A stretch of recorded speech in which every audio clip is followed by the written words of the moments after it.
अस्सलाम वालेकुम दोस्तों। तो ये बहुत ज़्यादा इंपॉर्टेंट वीडियो है। अगर कोई भी जो है यूट्यूबर है या नया यूट्यूबर है तो ये वीडियो बिल्कुल मिस ना करें, वरना अदरवाइज़ आपका चैनल जो है हैक हो सकता है। तो इसलिए आपने इन चीज़ों का बहुत ज़्यादा ध्यान रखना है। सबसे पहले आपने अननोन लिंक्स पर बिल्कुल क्लिक ना करें कि कोई बंदा आपको अननोन लिंक्स भेज देता है तो आप उसको क्लिक कर देते हैं, तो इससे जो है आपका चैनल हैक होने के चांसेस मौजूद रहते हैं। इसके अलावा थर्ड पार्टी ऐप्स को जो है आपने इंस्टॉल नहीं करना, जो भी प्ले स्टोर पर मौजूद है उसको इंस्टॉल कर लीजिए। इसके अलावा जो है थर्ड पार्टी जो है कोई भी सॉफ्टवेयर को भी इंस्टॉल ना करें। थर्ड पार्टी जो भी गेम्स है उसको भी इंस्टॉल ना करें, वरना वो भी आपके चैनल को हैक कर सकता है।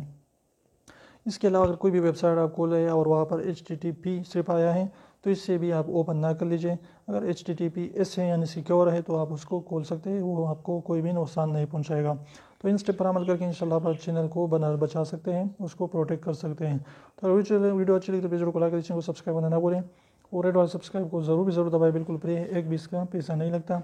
तो 1 सेकंड निकाल लीजिए, उसको प्रेस कर लीजिए।